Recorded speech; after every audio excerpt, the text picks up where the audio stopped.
The heavy transport ship shuddered as it entered the atmosphere of detention world Callus 7.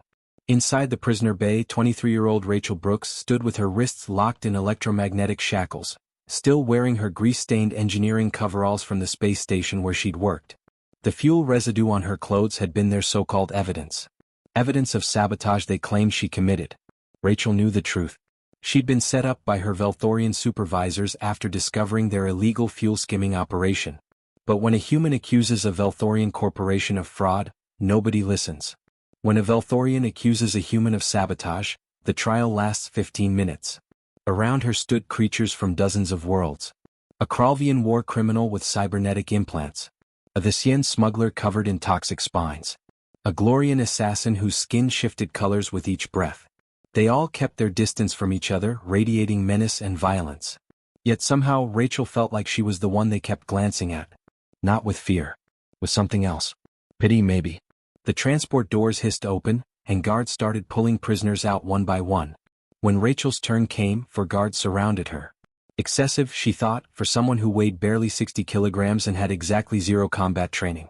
They marched her through corridors carved from dark stone, lit by strips of harsh white light that hummed and flickered. Other prisoners pressed against their cell barriers as she passed. Some shouted in languages her translator chip couldn't process. Others just stared. She caught fragments of translated whispers floating through the air. Another human. Poor thing doesn't even know. I give her 2 hours tops. The processing room was cold and smelled like disinfectant mixed with something organic and rotting. Warden Drake stood behind a metal desk, his 4 muscular arms crossed over his scarred chest. He was a Krovan, built like a walking tank, with gray skin that looked like it had survived 100 battles. His face was all sharp angles and old wounds. He didn't look at Rachel at first. Just scrolled through something on his datapad with one hand while another hand drummed against the desk. When he finally spoke, his voice sounded like rocks grinding together. Rachel Brooks. Human. Convicted of sabotage resulting in the deaths of 17 station personnel. He looked up then, his black eyes studying her. You got anything to say? I didn't do it, Rachel said. Her voice came out steadier than she expected. The Velthorians were stealing fuel and selling it on the black market. I found their records. They framed me. Drake's expression didn't change. Yeah. They all say something like that. He tapped his datapad. Says here you're an engineer. Smart girl. Too bad smart doesn't help where you're going. One of his hands pulled up a holographic display. It showed a dark pit, and Rachel's stomach dropped before he even said the words. The Serpent Pit. The room went completely silent. The guards who'd been chatting near the door stopped mid-sentence. Even the distant sounds of the prison seemed to fade. Rachel didn't understand why everyone looked so horrified until Drake continued. Kethryn Vipers. 8 meters long. Venom so strong it melts through battle armor in 30 seconds. We keep them in the lower levels. Used to be maintenance tunnels before the Vipers made it their territory. He leaned forward. We throw prisoners down there sometimes. Special cases. Usually lasts about 2, maybe 3 hours before. He made a gesture with one hand. Well, you get the idea. Rachel's mouth went dry.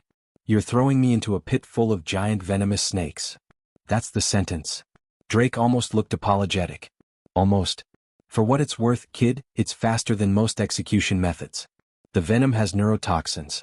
You won't feel much after the first bite. I'm innocent, Rachel said again, but her voice cracked this time.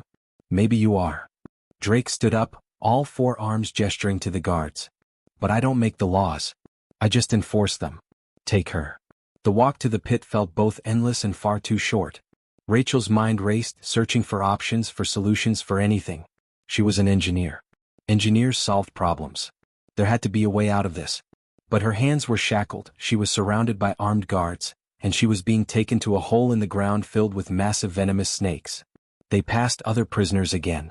This time she heard the whispers clearly. The pit. She's dead already? Human won't last an hour. Some were placing bets. She heard numbers, heard them wagering on how long she'd survive. 90 minutes was the longest estimate. Most bet under an hour. They reached a circular room with a massive round hatch in the center of the floor. Warning symbols were painted around it in 3 different languages. The guards removed her shackles, which seemed pointless now. Where was she going to run? Drake's voice came through a speaker. For what it's worth, Brooks, I hope you were telling the truth. Won't matter much in about 3 minutes, but still. The floor beneath her feet groaned. Then it split open. Rachel fell into the darkness, her screams swallowed by the void below. Rachel fell through complete darkness, her stomach lurching as gravity pulled her down.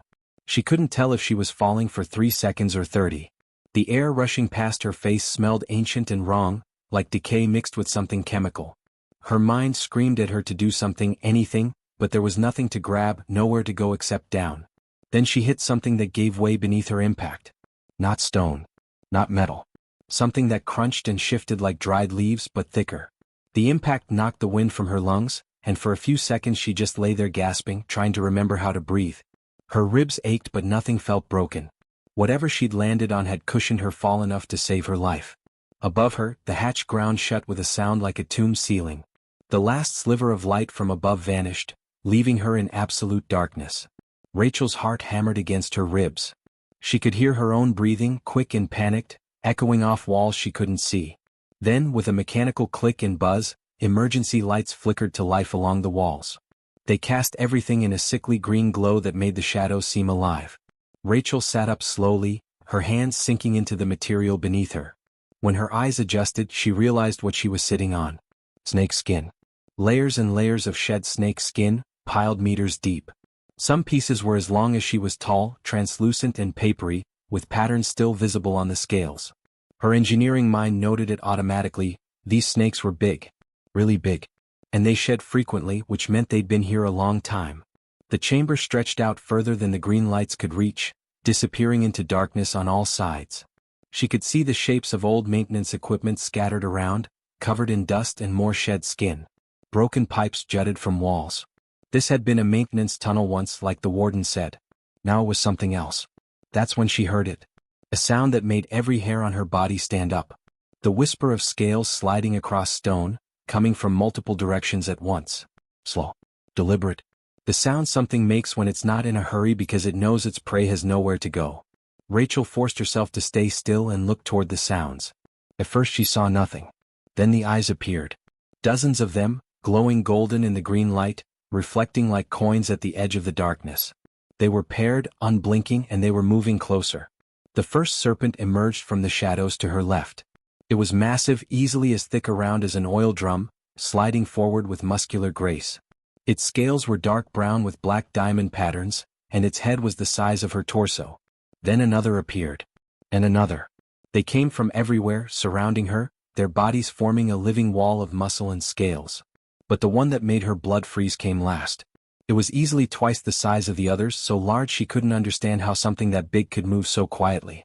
Its body was scarred, covered in old wounds that had healed badly, creating ridges and patches where scales didn't quite line up right. Some scars looked like burns. Others like deep gouges from claws or teeth. This was the alpha. The leader. And it was looking right at her. The creature rose up, lifting the front third of its body off the ground until its head was level with hers. Its mouth opened slightly, revealing fangs as long as her fingers, curved and wickedly sharp. Venom dripped from the tips, and where the drops hit the stone floor, they sizzled and steamed, eating into the rock with a sound like acid. Rachel's training as an engineer kicked in despite her terror. She'd worked on stations all over the galaxy. She'd dealt with malfunctioning reactors, explosive decompression, chemical fires. Her instructors had drilled one thing into her head over and over. Panic kills you faster than the actual problem. When everything goes wrong, you slow down, you assess, you think.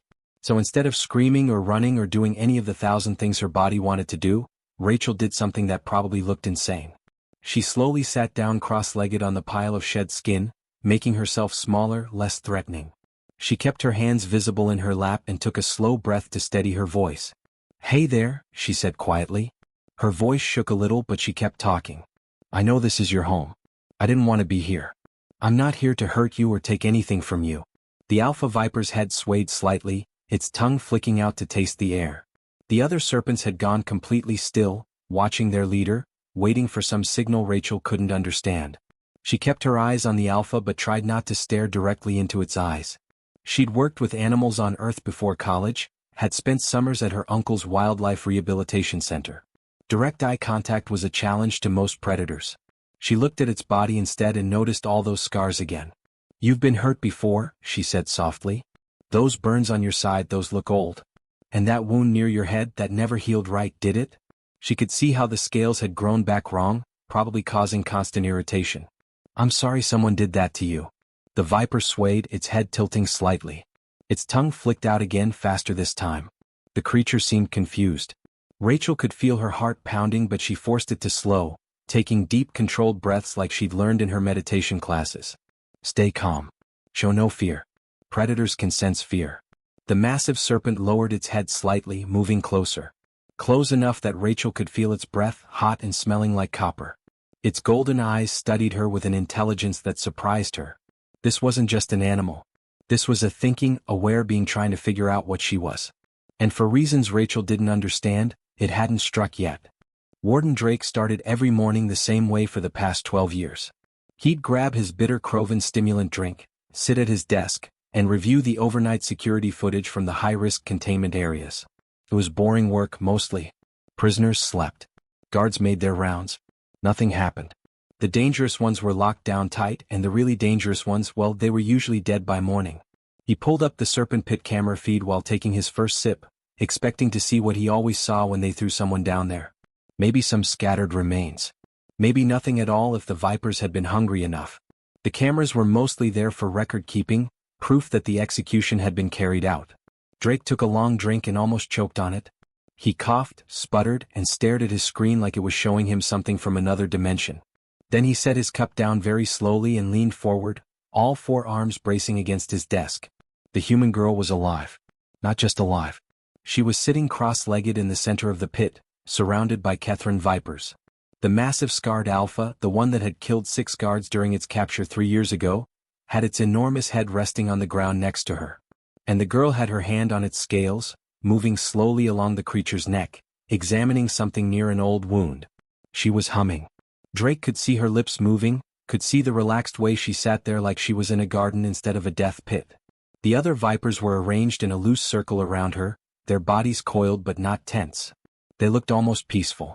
Drake rubbed his eyes with 2 hands while his other 2 worked the controls, rewinding the footage. Maybe he'd had too much stimulant. Maybe the cameras were malfunctioning. But when he played it back, the scene was the same. He jumped back to 6 hours ago, watching at high speed. The footage showed Rachel landing in the pit around midnight. The vipers had surrounded her within minutes, just like they were supposed to. The alpha had approached, had risen up in that pre-strike position that every guard recognized. Drake had seen that pose before, right before the creature killed. But then nothing. The human had sat down and started talking. The vipers had just watched her. Watched and waited and then gradually settled down around her. Around hour 3, the alpha had actually lowered its head near her. Around hour 5, she'd reached out and touched it. Now, at hour 7, they looked like old friends. Drake grabbed his communicator with one hand while his other 3 pulled up more camera angles. "Get Dr. Peterson down to my office immediately," he said, his voice coming out harder than he intended. "I don't care if she's sleeping. Get her now." Dr. Lisa Peterson was the station's lead xenobiologist, responsible for managing the facility's collection of dangerous alien fauna. She'd been studying the Kethran vipers for 2 years, trying to understand their behavior patterns, their biology, their weaknesses. She knew more about these creatures than anyone in the sector. She arrived 7 minutes later, looking annoyed and still fastening her lab coat. "Warden, this better be important. I was in the middle of analyzing the feeding patterns of the Thorian manti. Look at this." Drake spun his monitor toward her. Dr. Peterson's complaint died in her throat. She stared at the screen for 10 full seconds without moving. Then she stepped closer, her face inches from the display. "That's the Serpent Pit." "Yes." "That's the human from yesterday. The one we executed." "Yes." "She's alive." "Yes." "She's petting the alpha." "I noticed that too." Dr. Peterson grabbed the edge of the desk. Her knuckles went white. "This is impossible. Completely impossible. Kethran vipers are solitary ambush predators. They don't form social bonds. They don't even tolerate each other except during mating season, and even then they try to kill each other half the time. They certainly don't let other species touch them. Their strike response to any threat is immediate and fatal." Drake gestured at the screen with 2 hands while the other 2 crossed over his chest. Well, someone forgot to tell them that. On the screen, Rachel had shifted position. She was now running her hand along the underside of the alpha's jaw, right where the massive creature's scales met. She seemed to be examining something, talking the whole time. The viper's eyes were half closed. "Is she scratching it?" Dr. Peterson whispered. Looks like it. That spot under the jaw is a trigger zone. We tested it. Touch a Kethran viper there and it strikes instantly. Every single time. It's a reflex built into their nervous system. The doctor pulled out her own data pad and started working. I need thermal imaging. Neural activity scans. Chemical analysis of the air in that pit. Drake pulled up the additional sensor data. Dr. Peterson studied the readings, her expression shifting from disbelief to confusion to something like wonder. Their stress hormones are almost non-existent, she said quietly. Look at this. The alpha's cortisol levels are lower than we've ever recorded. The other vipers too. They're calm. Genuinely calm. And look at the human's biosigns. Her heart rate is steady at 72 beats per minute. She's not afraid. She should be terrified, Drake said. She should be dead. Dr. Peterson looked up from her data pad. Warden, I need to go down there. I need to see this in person. You want to go into the serpent pit? Are you insane? Probably. But if that human figured out something about these creatures that we missed, something that allows her to interact with them safely, we need to understand it. The security footage didn't stay hidden for long. Someone leaked it, and within hours, the video of a human woman walking calmly among dozens of deadly serpents was everywhere. Every news channel across the galaxy played it on repeat. People couldn't believe what they were seeing. The video showed something that shouldn't have been possible. Kira moved through that pit like she belonged there, while creatures designed by nature to kill simply watched her pass. Some even seemed curious, tilting their heads as she walked by. It went against everything anyone knew about predator behavior. Scientists couldn't ignore it. This wasn't just strange, it was revolutionary. Within 3 days, research teams from 40 different star systems had arrived at Callus 7. They brought equipment, theories, and a burning need to understand what they'd witnessed. The facility that had tried so hard to keep everything quiet was now crawling with investigators. The research teams ran every test imaginable. They studied the serpents, analyzed the footage frame by frame, and examined Kira's biological readings from that day. They compared human physiology with hundreds of known species. They looked at brain patterns, hormone levels, and things most people had never even heard of. What they discovered changed everything people thought they knew about humans. For millions of years, humans had lived on a planet filled with creatures that wanted to eat them. Giant cats with teeth like knives. Massive bears. Wolves that hunted in packs. Venomous snakes and spiders. Earth was a death world and humans had survived it all. But they didn't survive by being the biggest or the strongest. They survived by being smart in ways other species weren't. Humans learned to read the tiniest details. The twitch of a tail, the position of ears, the tension in a body before it attacked. They could spot patterns that others missed. They knew when to fight, when to run, and when to stay perfectly still. Most species in the galaxy evolved on safer worlds. They never needed these skills. But for humans, reading a predator's mood could mean the difference between living and dying. It became part of their DNA, passed down through countless generations. The scientists realized that what looked like weakness was actually strength. Humans formed deep social bonds because they had to work together to survive. They recognized patterns because missing one meant becoming dinner. They understood body language because they'd been reading it in animals that wanted to kill them since before they even built their first tools. But that wasn't the most amazing discovery. The research teams found something in human biology that seemed almost impossible. Human heartbeats, breathing patterns, and electromagnetic signatures, the natural energy every living thing gives off, matched something unexpected. They accidentally mimicked an extinct species called the Seranathi. The Seranathi had lived thousands of years ago on the Viper's original homeworld. They weren't prey animals. They were actually partners. The Seranathi and the serpents had lived together in a relationship where both species helped each other survive. The serpents protected them, and the Seranathi provided things the serpents needed. When Kira walked into that pit, her human biology was broadcasting signals the serpents recognized on an instinctive level. To them, she didn't register as food.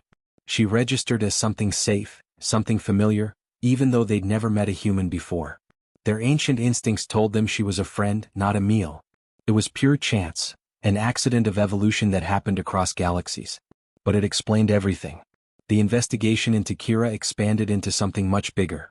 When authorities started digging into the facility's records, they found proof of massive fraud. Her Velthorian employers had been lying about safety protocols, cutting corners on creature care, and falsifying inspection reports for years. They'd saved money by putting workers in danger and keeping the animals in terrible conditions. The evidence was overwhelming. The case against Kira fell apart completely. She wasn't reckless or crazy. She'd actually understood those creatures better than anyone else at the facility. The serpents had never been the real danger, the corporate greed and lies had been. Everyone expected Kira to leave immediately. She'd been through trauma, false accusations, and nearly lost everything.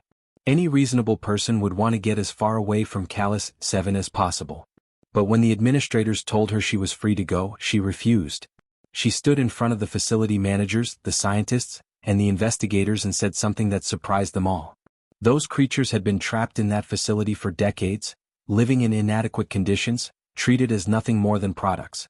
Most of them had been born in captivity and never known anything else. Kira had seen something in their eyes during those minutes in the pit. She'd connected with them in a way that went beyond fear or survival. They were intelligent beings, not just dangerous animals. They deserved better than they'd been given. She told the administrators she wasn't going anywhere. Not until she knew those serpents would be properly cared for. Not until someone made things right. The woman who'd walked into a pit of death and survived was now refusing to abandon the creatures everyone else feared. It was the most human thing she could have done. 6 months had passed since that day in the pit, and Callus 7 looked nothing like it had before. The corporation that owned the facility had been shut down, their executives facing serious charges. But the facility itself didn't close. Instead, it transformed into something completely different. The dark, cramped lower levels where the serpents had been warehoused were torn apart and rebuilt from scratch. What emerged was called the Kethran Sanctuary, the first facility in the galaxy specifically designed around what the serpents actually needed, not what was cheapest to build. Kira had designed every inch of it herself. She'd spent months studying how these creatures lived in their natural habitat before captivity. She'd watched old footage, interviewed the few researchers who'd studied them in the wild, and most importantly, she'd observed the serpents themselves. She learned what made them comfortable, what stressed them, what they needed to truly thrive. The new habitats were massive. Each serpent had proper territorial space, because she'd learned these creatures needed room to establish their own areas. There were hunting grounds where they could practice their natural behaviors with appropriate prey. Basking areas sat under heat lamps that mimicked their home sun. Rocky outcrops gave them places to climb and survey their territory. Everything was designed to let them be what they were, apex predators, in a safe, controlled environment. The facility hired Kira as the chief keeper. The same woman they'd almost prosecuted for recklessness was now running the entire operation. It would have been funny if it wasn't so deserved. Nobody understood these creatures like she did. Nobody else had walked among them and survived. More importantly, nobody else had earned their trust.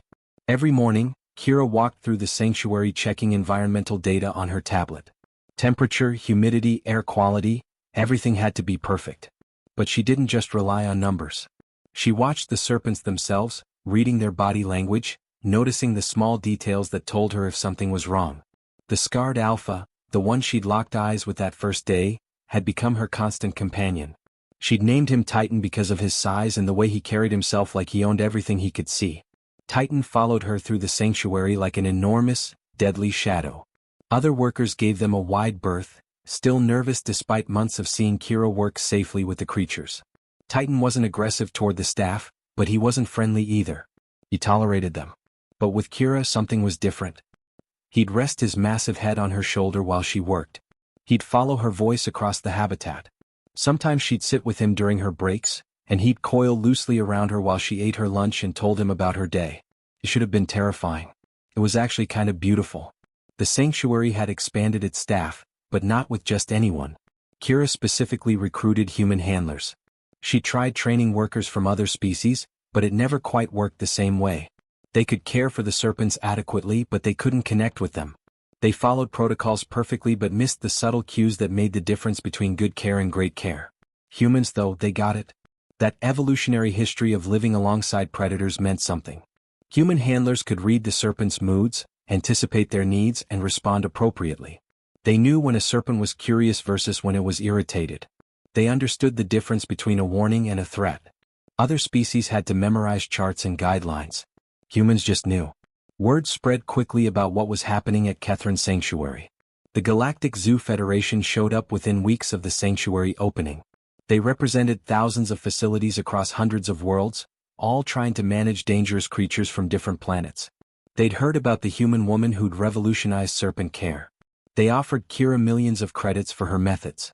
They wanted her to write training manuals, create certification programs, consult for their facilities. They brought contracts with numbers that could set her up for life. She could retire wealthy and spend her days doing whatever she wanted. She refused every offer. The Federation representatives couldn't understand it. They kept increasing their offers thinking it was about money. But Kira tried to explain something they couldn't quite grasp. There was no secret method to package and sell. There was no trick or technique she could write down in a manual that would work for everyone. What she did came down to something simple: respect. She respected these creatures for what they were, not monsters, not attractions, not products, but living beings with their own intelligence and dignity. She took time to understand them as individuals. She didn't try to dominate or control them. She worked with them, not against them. When you approached them that way, when you really saw them, they showed you who they really were beneath the fearsome exterior. They weren't mindless killing machines. They were complex, intelligent creatures capable of forming bonds and showing trust. But you had to earn that trust. You couldn't buy it, force it, or fake it. The Federation left disappointed, but Kira didn't care. This wasn't about profit. It never had been. Meanwhile, across the galaxy, that security footage still played. News networks aired it during slow days. It showed up in documentaries about human behavior. Students studied it in xenobiology classes.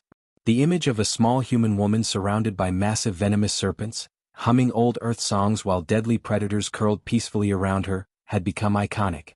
Someone had added a caption that spread across social media and became famous in its own right: "Humans, too stubborn to know when to be afraid." Kira had laughed when she first saw it. It wasn't quite right, but it wasn't completely wrong either. Humans weren't fearless. They were just willing to look past their fear to see what was really there. And sometimes what was really there was worth it.